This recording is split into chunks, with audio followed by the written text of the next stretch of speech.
1,500 lang. 500 tubig at ilaw, bale, 2,000 pesos lahat-lahat.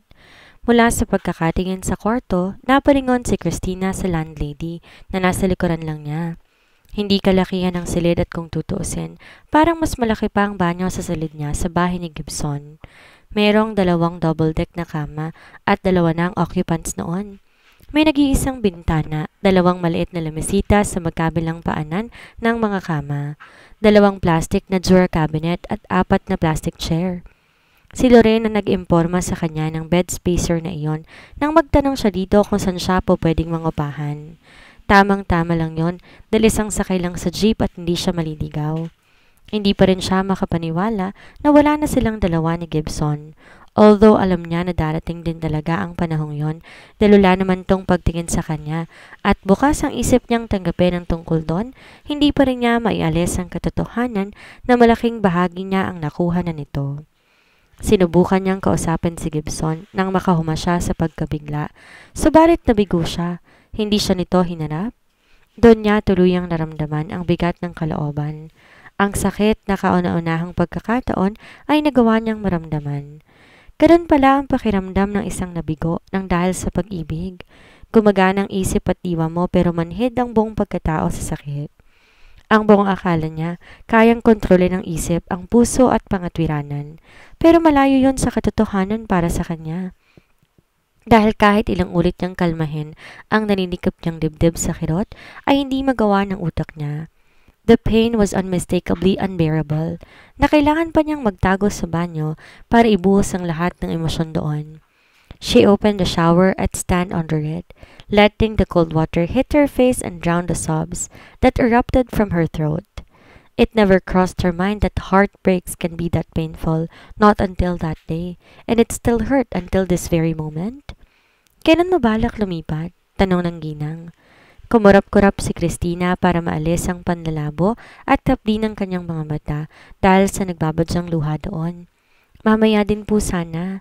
Walang problema. Mga estudyante makakasama mo dito sa kwarto. Hapon pang uwi ng mga yon. Tawagan mo na lang ako kapag narito ka na para maibigay ko sa iyo ang susi mo. Nakangiting anito kaya kahit nabibinat ang pisngi niya, gumanti rin siya ng ngiti, tsaka nagpaalam na. Kukunin na lang niya ang mga gamit sa bahay ni Gibson pag uwi niya, galing sa trabaho. Mabuti na lang may pera siyang ipon para makapagsimula ng nag-iisa. Wala si Bianca sa shop ng araw na yon. Ang balita niya, schedule ng anak nito sa doktor. Ramdam ni Christina ang nagtatakang sulyap ng mga katrabaho niya. Maging ang manager nilang si Hubert ay nilapitan pa siya para tanungin kung masama ang pakiramdam niya. Matamlay daw kasi siya at nanlalalim ang mga mata. Umiling siya at siniguro sa mga ito na maayos siya. Hindi na nag-usisa pa si Hubert at tiniyaan na lamang siya. Natapos ang shift ni Christina sa trabaho na parang walang nangyari. Kung tatanungin nga siya, baka malito pa siya sa kung ano ang dapat isagot dahil lumilipad ang isip niya. Parang naka-autopilot ang katawan niya sa durasyon ng kanyang trabaho. Christina, narito ng sundo mo. Tubalon ang puso ni Christina sa gulat at kaba nang marinig si Hubert. Nabuhay ang naghihingalo niya ng pag-asa. Napuno ng pagkasabik ang mukha niya kaya lalong nagtaka ang mga katrabaho niya sa biglaang sigla na yon. Nagbago ba ang isip niya? Masayang tanong niya sa sarili. Kagad niyang kinuhang bag at nagpaalam na. Nagmamadali at malalaki ang hakbang sa excitement na binuksan niya ang glass door ng shop. Nakangiti niyang nilingon-lingon ang ulo sa paligid bago napakunot noo. Di naman niya makita ang sasakyan ni Gibson. Ma'am, kayo po ba si Christina? Tanong ng taxi driver na nagbabalang ng windshield sa gawin niya. Opo. Sakay na po, ma'am. Laglag ang balikat, inabot niya ang handle ng pinto sa backseat, saka sumakay. Nagiinit ang buong mukha niya sa hiya. Ang laking gaga niya para mag-assume na si Gibson ang sumundo sa kanya. Asang-asa ang puso niya, galak na galak para lamang bumulusok muli sa pagkabigo. Pagdating sa tapat ng bahay, pipindutin na sana niya ang doorbell nang mapansin na nakaawang ang gate. Bukas yon. Nagtaka siya dahil hindi naman iniiwang bukas na Gibson ang gate. Pumasok na siya at saka yun isinara. Nang pihitin niya ang seradura ng pinto ay bumukas iyon. Tahimik naman ang kabahayan pero napako siya sa kinatatayuan ng buhat sa kusina, lumabas ang lalaking tanging naging laman ng isip niya sa buong araw. Bitbit nito ang isang mansanas na may kagat na. Nagtamang paningin nila at wala siya ibang gusto kundi tawirin ng espasyo at damhin ang init ng yakap nito. Pero bago pa man humakbang ang paa niya, tumalikod na si Gibson paakyat. "Lock the door when you leave the house, Christina." Walang lingon-likod na sabi ni Gibson sa dalaga na muling kinadurog ng puso niya. "Alam mong aalis ako?" Halos pumiyok na tanong niya. Huminto sa paghakbang sa baitang ang binata. "I packed your belongings, so do you need a hand to carry them out?" Tanging sagot nito at saka siya bahagyang nilingon. Gumapang kilabot mula sa talampakan niya patungo sa kanyang mukha. Ganon ba ka-eager ang binata na ipagtulakan siya palayo sa buhay nito? "I will take your silence as a no then. Take good care of yourself, Christina," ani Gibson, saka siya tuluyang tinalikuran. Gaya nga ng sinabi ni Gibson, nakaimpake na lahat ng gamit ng dalaga.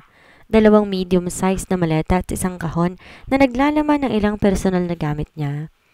Kung paano nito nalaman na aalis na siya ng gabing yon ay misteryoso sa kanya.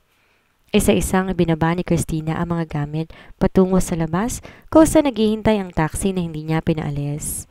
Tinulungan siya nitong ikarga yon sa compartment ng sasakyan. Muli siyang pumasok sa loob upang kunin ang kahon at nang mabitbit yon hindi niya naman maihakbang ang mga paa palabas ng silid. Muli niya din yung naibaba sa kama.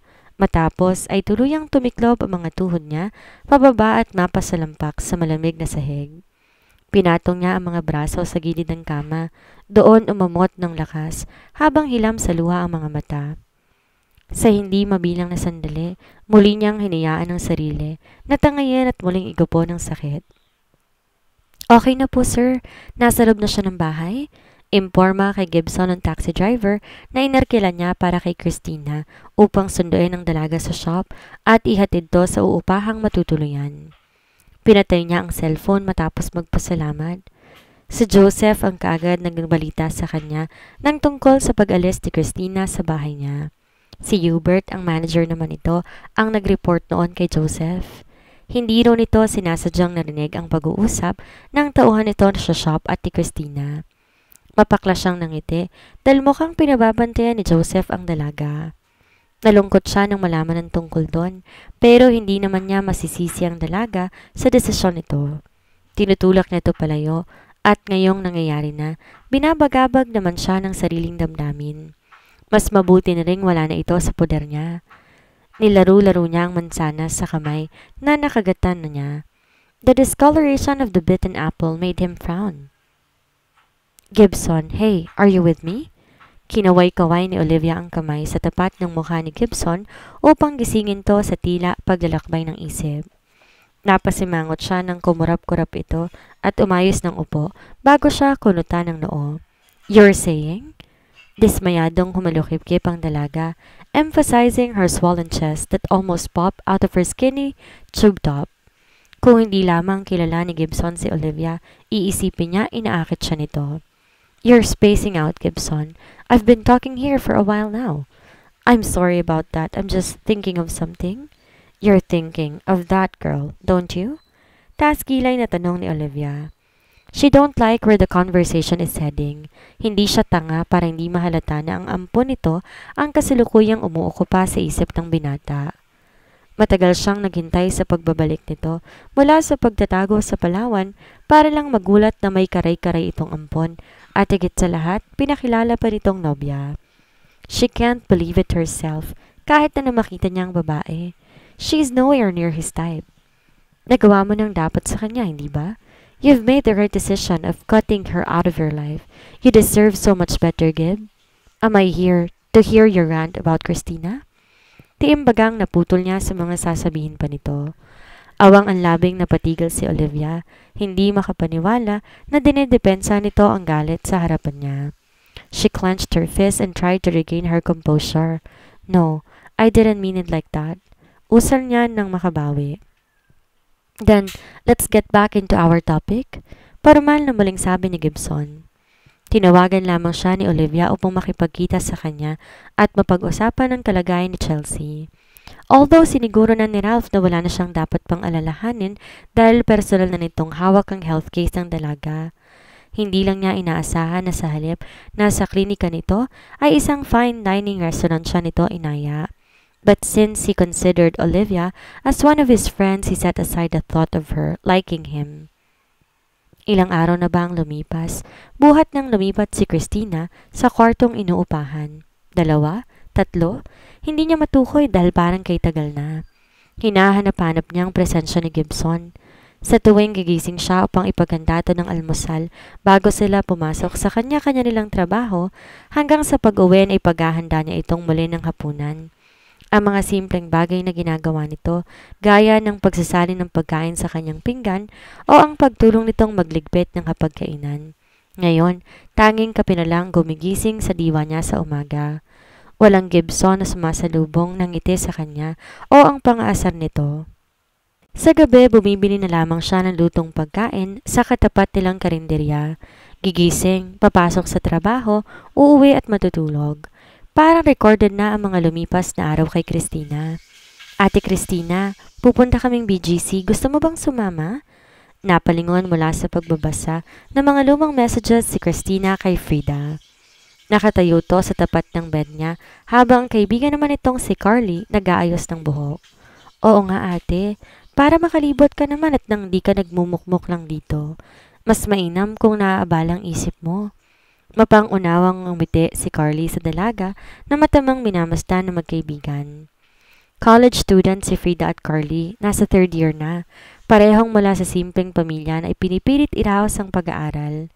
Parehong mabait at magaan kasama kaya madali niyang nakasundo. Sama ka na ate, minsan lang kami gumala ni Frida at isa pa, hapon pa naman ang pasok namin bukas.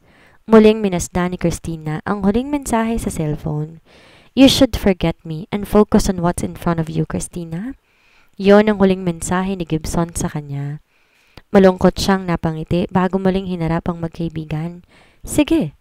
Sagot niya na kaagad nakapagpangiti sa dalawang kasama niya. Wow! Ang tanging nanula sa kanyang bibig nang makarating sila sa destinasyon. Nagliliwanag ang paligid at paroot parito ang mga tao. Marami din siyang nakikitang mga turista na nasusundan na lamang niya ng tingin. Naramdaman na lamang niya ang pag-akay sa kanya ni Carly na itinuturong isang pader na napipintahan na parang isang bookshelf. Naalala tuloy niya ang shop. Marami ka pang makikita ng mga arts dito ate, tapos may mga statues din. Favorite ko yung The Trees. Excited na pagkukwento sa kanya ni Carly habang nangingiti na lang si Frida sa pakikinig sa kaibigan. Nag-ikot-ikot sila sa park at gaya nga ng sabi ni Carly, maganda nga ang favorite spot nito doon. 3 statue ng puno na magkakaharap pa-triangulo at ang nagbimistulang mga dahon at sanga ay magkakadikit na para sa isang kabuti. It's like a united tree. Ang sabi ni Frida, kukulangan sila sa oras sa paglilibot dahil sa malawak din ang lugar at marami daw po pwedeng pasukin, puntahan at libutin. Nakakabitin man pero gagabihin din kasi sila ng uwi. Nangako naman ang dalawa na muli silang babalik doon kapag walang pasok at kapag may panlibot na talaga ang mga ito.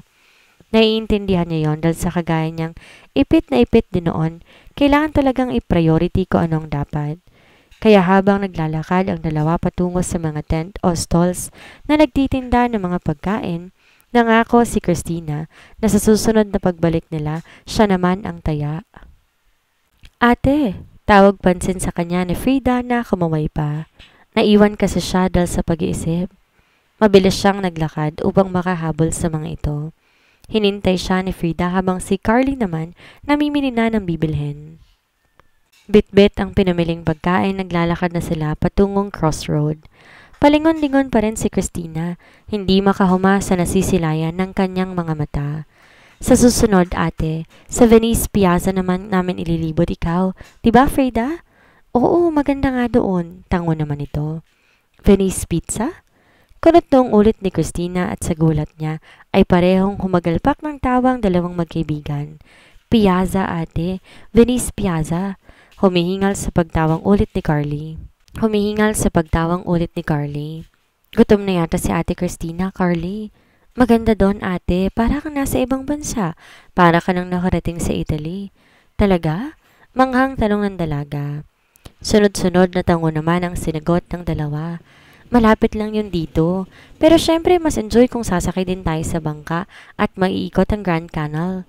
Tumango-tango na ani Carly habang nakahawak sa baba na tila ba nagpaplano na. Kaso ang mahal nun, kaya ipon-ipon muna tayo. Maganda ba talaga doon? Tanong na Christina dahil sa bukas pa lang ng mukha ng dalawa, tila ba mga batang nangangarap ng regalo sa Pasko. Kinuha ni Frida ang cellphone sa bag nito at nagpipindot doon. Makaraay iniharap nito sa kanyang isang larawan. Nanlalaki ang mga mata niya sa kuha doon. Sinong hindi mamamangha, lalo na sa isang kagaya niya na tila napag-iwanan ng sibilisasyon. Yan yon? Turo niya. May mga ornaments, golden Christmas lights na mistulang kortina na nakasabit sa pader at sa ibabaw na parang bubong na nagbibigay ng malagintong liwanag sa paligid. Sa ibaba noon, parang isang pelikula na nakikita niya.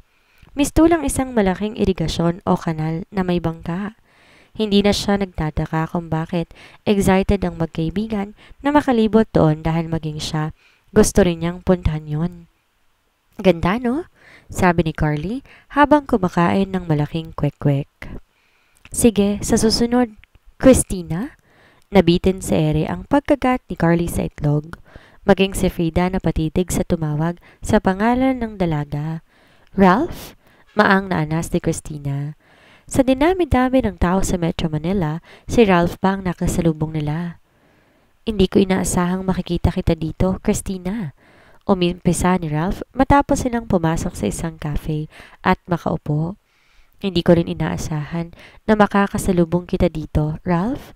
Nakangiting sagot ni Christina. Malapit lang ang unit ko dito. Actually, walking distance lang. Naglalakad-lakad lang ako para maunat ng mga binti ko. Ani Ralph sabay lingon sa dalawang kasama ni Christina na ipinakilala nito sa kanya. Tumaas ang kilay ni Christina dahil sa tila pinitpit na lata si Carly. Katakatakang biglatong naging tahimik habang si Frida naman tila na starstruck na sa pagkakatitig kay Ralph. Di naman niya masisisi ang dalawa dahil para silang mayroong kasamang artista. So, how's Gibson? We haven't seen each other for quite some time now. Pagsisinungaling ni Ralph at gaya ng inaasahan niya, nagbago ang mood ng dalaga. May hinala na siya sa pagbabago din ng kapatid. Gusto lang niya na makasiguro. Sa katunayan, nakaplano niya talaga na bisitahin si Christina sa pinagtatrabahuhan nito. Kaya natuwa talaga siya na makita ang dalaga sa circle. Hindi ako nakikitira sa kanya eh. Matamlay na sagot ni Christina. Ralph was taken aback. Hindi niya inaasahan yon. So, that sums it up. Lumipat na ako ng mas malapit sa shop para hindi niya ako sinusundo o hinahatid. Biglang bawi ng dalaga.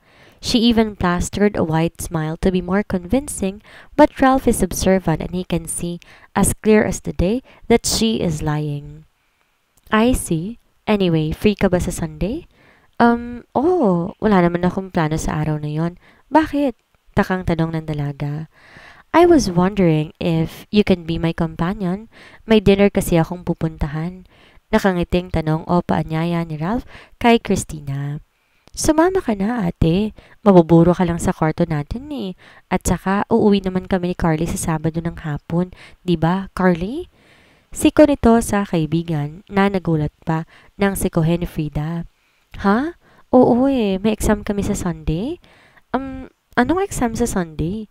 Nagugulat na tanong ni Frida na gusto nang hilahin ang buhok ng kaibigan sa pagiging lutang nito. Ano bang sinasabi mo? Nagugulumihanan na tanong muli ni Carly. Ang sabi ko, uuwi kako tayo sa Sunday, kaya dapat sumama si Ate Christina dito kay Kuyang Gwapo. Pumaling ang tingin ni Carly kay Ralph na nakangiti habang pinapanood silang dalawa. Kaya mabilis niyang niliyo ang tingin dito at sa halip kay Christina ang bumaling na mukhang nagtataka na din. Tama, sorry may iniisip lang kasi ako eh. Sumama ka na ate.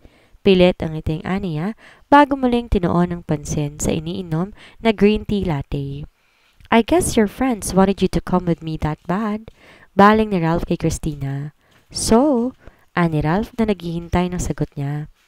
Bumuntong hininga si Christina, tsaka tiningnan na magkaibigan na pareho pang tumango sa kanya. Okay, sasamahan kita. Awesome. I will fetch you at 6 p.m. then. Matapos nga nilang magkape na inabot ng halos 30 minutos o humigit pa, nag-aya na si Christina na umuwi. Nagpresenta si Ralph na ihatid sila. Sinubukan yon tanggihan ni Christina pero dinihilan nito na susunduin naman siya nito sa linggo para malaman na rin ang location niya. Naghintay sila ng ilang minuto dahil kukuhanin pa daw nito ang sasakyan sa parking ng condo building nito.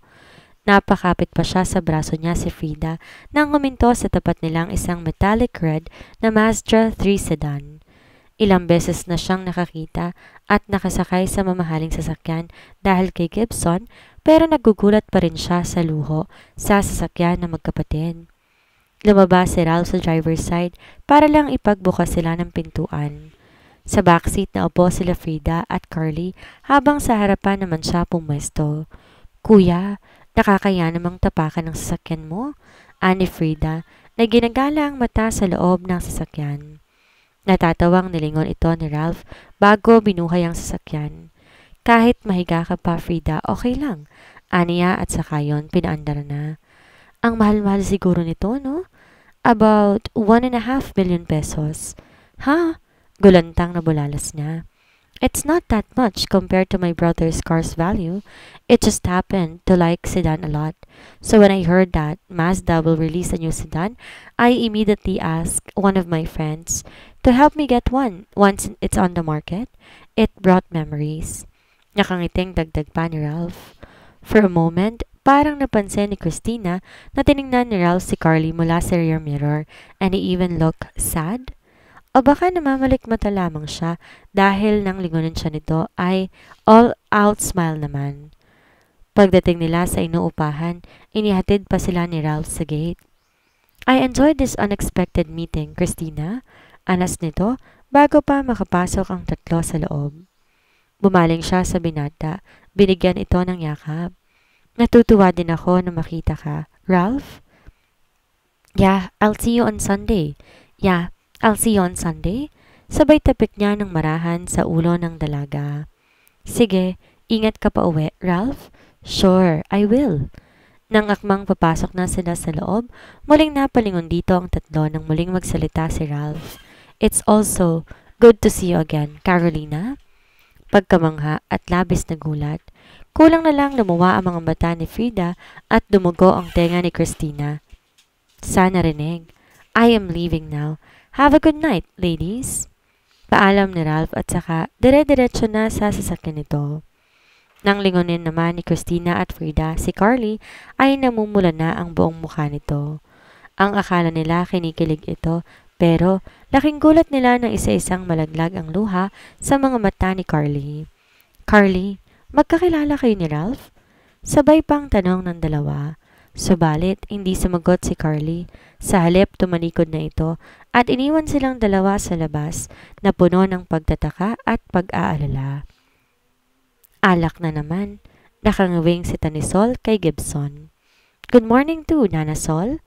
Nakangising ibinaba ni Gibson ang hawak na beer and can tsaka lumapit kay Sol na mukhang kakagising lang. Dumating si Sol sa bahay ni Gibson nang nakarang gabi. Nagulat na lamang ang binata nang may nagdoorbell at nang buksan niya ang pintuan ng bahay ay ang ginang ang nakita niyang nakatayo sa labas ng gate. Napapailing pa siya sa sarili dahil may bahagi sa kanya na umaasa na si Christina ang naroon. Ang pagkakaalam niya sa main house ang ginang. Itapon mo na yan. Ipagluluto kita ng agahan. Sa tuwing daratnan kita, alak ang hawak mo. Utos ito sa kanya habang nakaturo sa beer. Nana, hindi dapat inaaksaya ang binili ng pera. Aniya sabay lagok, pero mabilis yun na agaw ni Sol sa kanyang kamay, bago pa man muling sumayad ang labi niya sa lata. Napangiti siya dahil sa kahit na may katabaan ito ay nagawa nitong tumalon para lang maabot iyon. Nang samaan siya nito ng tingin ay agad niyang tinaas ang dalawang kamay tsaka dumistan siya dito. I'm sorry. I will wait for breakfast. I promise. Dapat lang. Tingnan mo nga ang sarili mo. Kaya haba na ng buhok mo. Hindi ka rin nag-aahit. Ako ang nangangati sa itsura mo eh. Sermon nito sa kanya pero imbes na mabwisit, napahagalpak pa siya ng tawa, plus the fact that he can't be mad nor annoyed at the woman who's like a third mother to him. Tinas niya ang kamay patungo sa kanyang buhok, tsaka yun ipinusod gamit ang last na nasa kanyang palapulsuhan. Girls, go gaga with this kind of look, Nana. Ewan ko sa'yo. Hintayin mo na lang na may masabi na naman yung daddy mo. Kung di ko pala alam, sinasadya mo yan para ma-high blood na naman si Ben sa'yo. Gibson smirked at the mention of his dad's name. Partly, yes. Sinasadya niya nga dahil alam niyang pupunahin na naman ito iyon. Dirty and unhygienic daw. Who cares though? He actually likes pissing him off. Yun yata ang isa sa nakasanayan niya na hindi niya maiiwasan. Oo nga pala, may bisita daw ang daddy mo sa linggo, kaya wag mo daw siyang ipapahiya. Though it's a family dinner, he asked sarcastically. Kibit balikat naman si Sol. Iba din ang takbo ng isip ni Ben, kaya hindi na nakapagtataka kung hahaluan niya ng usaping koneksyon at ekonomiya ang family dinner na iyon. O siya, ako ay magluluto na. Paalam ni Sol at saka siya iniwan sa sala. He can't help but wonder who's going to be their audience or audiences at their so-called family dinner.